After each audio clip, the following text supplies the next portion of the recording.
और शाहरुख खान को रणवीर से रिप्लेस करना फरहान अख्तर की सबसे बड़ी भूल है।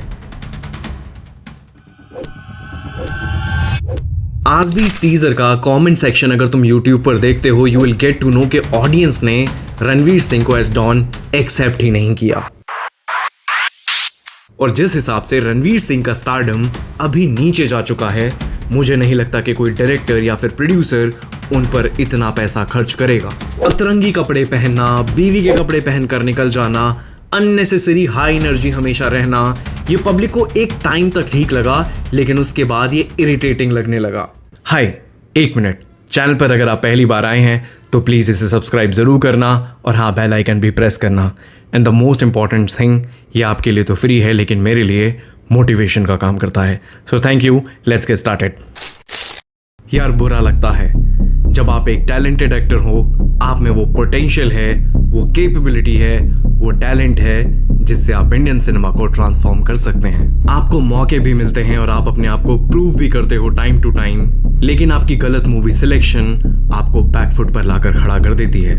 यार, ये लाइफ है, ये बहुत ही अनप्रेडिक्टेबल है। आज आप जो एक स्टार हो सकता है कि आप कल कुछ ना हो, और हो सकता है कि आपकी एग्जिस्टेंस कल मैटर ही ना करे। यस, मैं बात कर रहा हूं बैंड बाजा बारात मूवी से अपने करियर को स्टार्ट करने वाले एक्टर रणवीर सिंह के बारे में। 2010 में रणवीर सिंह ने अपने करियर की शुरुआत की थी यश राज बैनर्स के साथ। मूवी का नाम था बैंड बाजा बारात, और उसके बाद पहली नजर में ऑडियंस को रणवीर सिंह से और उनकी एक्टिंग से प्यार हो गया। बाद में कुछ और भी मूवीज आई like Lootera, ladies versus Ricky Bahl, and audience loved them.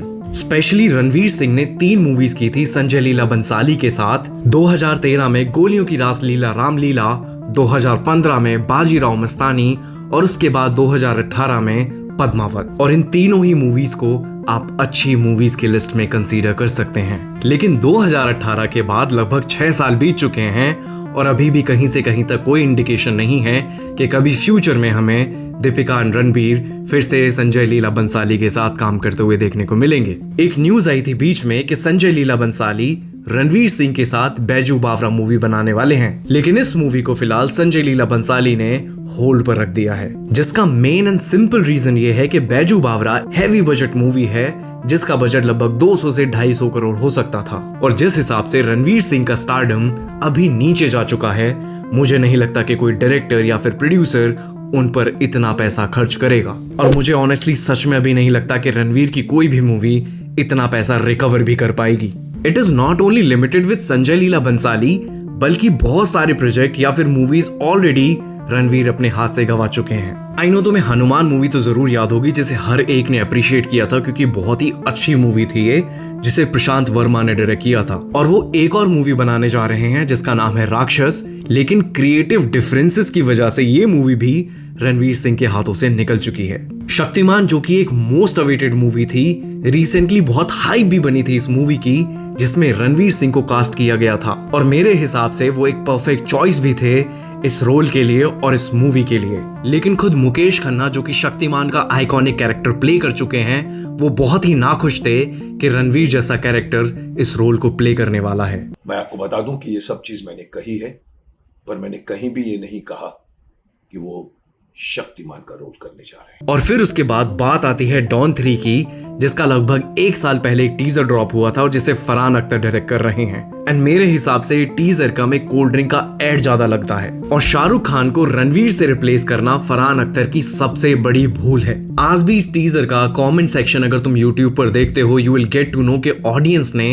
Ranveer Singh को एज डॉन एक्सेप्ट ही नहीं किया। और फिर उसके बाद फरहान ने डॉन 3 की शूटिंग स्टार्ट ही नहीं की, बिकॉज ही ऑलरेडी न्यू कि ये मूवी रिलीज से पहले ही बहुत बड़ा डिजास्टर है या फिर बहुत बड़ा फ्लॉप है। एडिशनली करण जौहर के साथ बनने वाली मूवी तख्त और अपरिचित का रीमेक 2021 में अनाउंस हुआ था, और ये दोनों ही मूवी रणवीर अपने हाथों से गवा चुके हैं। सोचने और गौर फरमाने वाली बात यह है कि रणवीर सिंह के हाथ में आज कोई मूवी है ही नहीं, और ये बात भी फैक्ट है कि कोई भी डायरेक्टर अब उनके ऊपर पैसा लगाना ही नहीं चाहता, क्योंकि लास्ट 3 मूवीज जो कि रणवीर सिंह ने की थी, 83, जयेश भाई जोरदार, सर्कस, तीनों ही बिगेस्ट फ्लॉप थी। I know 83 just after pandemic आई थी, तो ऑडियंस इतना कॉन्फिडेंट नहीं थी कि वो थिएटर में जाके इन मूवीज को देखे, लेकिन बाकी दो मूवीज सच में डिजास्टर थी। रणवीर सिंह की इमेज पब्लिक में काफी ज्यादा नीचे जा चुकी है because of his senseless dressing sense. अतरंगी कपड़े पहनना, बीवी के कपड़े पहनकर निकल जाना, अननेसेसरी हाई एनर्जी हमेशा रहना, ये पब्लिक को एक टाइम तक ठीक लगा, लेकिन उसके बाद ये इरिटेटिंग लगने लगा। ऑल आई वॉन्ट टू से सारी की सारी चीजें PR टीम हैंडल करती है and he has the worst PR team at this point of time. PR team जहां फोकस करे कि रणवीर कितना अच्छा एक्टर है या फिर कितना अच्छा एक्टर हो सकता है, ये लोग अलग ही उसकी इमेज को सो कॉल्ड स्वीट हस्बैंड बनाने में लगे हुए हैं। कैसे दीपिका चलती है तो रणवीर उसकी साड़ी को संभालता है, उसको कितने प्यार से वो देखता है, उसके लिए वो पानी कैरी करता है। अरे भाई, this is not what audience wants to see. एक टाइम पर इतनी सारी ब्रांड एंडोर्समेंट आप कर रहे हैं, BGMI, TikTok, even then he bring Johnny Sins, अपनी खुद की प्रोडक्शन बनाने वाली कंपनी आप खोलकर उसका प्रमोशन करा रहे हो, which is not sensible for a actor like Ranveer. Will you believe me if I से नेशनल बास्केटबॉल एसोसिएशन का ब्रांड एम्बेसडर कोई और नहीं बल्कि रणवीर सिंह है। And I don't know why कि फिल्म स्टार्स को ब्रांड एम्बेसडर बनाया जाता है किसी भी स्पोर्ट्स का, जबकि हमारे पास ऑलरेडी इन स्पोर्ट्स में काफी ज्यादा टैलेंटेड प्लेयर्स हैं जो कि सीनियर हैं। क्यों रणवीर सिंह रेलेवेंट जगह पर नहीं हो सकते? क्या जरूरत है आपको किसी सो कॉल्ड कमला पसंद अवार्ड शो में जाने की? Just because they are paying good to you, आप दुबई टूरिज्म को प्रमोट करने चले जाते हो। क्या तुम्हें कभी खुद नहीं लगता कि तुम पेशवा बाजीराव, अलाउद्दीन खिलजी और गली बॉय में मुराद जैसे रोल में कितना घुस गए थे कि लग ही नहीं रहा था कि तुम एक्टिंग कर रहे हो, बल्कि तुम उस रोल को जी रहे थे। तुम रिहर्सल करते थे कई कई घंटों तक, कई कई दिनों तक। और अब क्यों ये सब बंद हो गया? क्यों आपकी एक्टिंग का स्टैंडर्ड इतने नीचे आ गया? क्यों आपकी मूवी का सिलेक्शन एकदम बेकार हो गया? रणवीर सिंह की पब्लिक अपीयरेंस इतनी ज्यादा हो गई थी एक टाइम पर कि हर एड में, हर अवार्ड शो में, किसी रैंडम शादी में नाचते हुए हर जगह पर आप उन्हें देख सकते थे। और उनकी इमेज एक एक्टर से ज्यादा एक इन्फ्लुएंसर की इमेज में टर्न हो गई, which became the biggest reason for his downfall.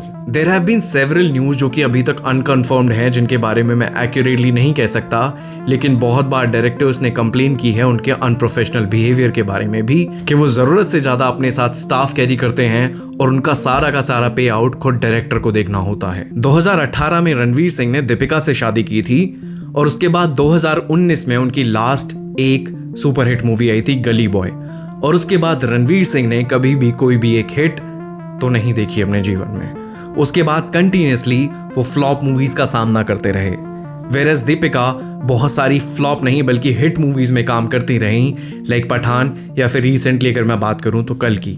Ranveer Singh was equally passionate for his career, for his movies, but he was equally passionate for Deepika Padukone. तो कहीं ये तो नहीं कि दीपिका को एक अचीवमेंट मानकर आप अपने ओरिजिनल गोल से भटक ही गए। वैसे आजकल रणवीर एंड दीपिका अपनी पेरेंटहुड में काफी ज्यादा बिजी हैं because they are blessed with a baby, and I wish ये नया फैमिली मेंबर उनकी फैमिली को एनलाइट करे, और हो सकता है कि फ्यूचर में हम फिर से रणवीर सिंह को बैक ऑन द ट्रैक देखें। Thank you so much video को एंड तक देखने के लिए। आज के लिए द मूवी बॉक्स में इतना ही। हाँ, मुझे सब्सक्राइब करना तो बिल्कुल मत भूलना। Thank you so much. Signing out, Aadesh Raghav.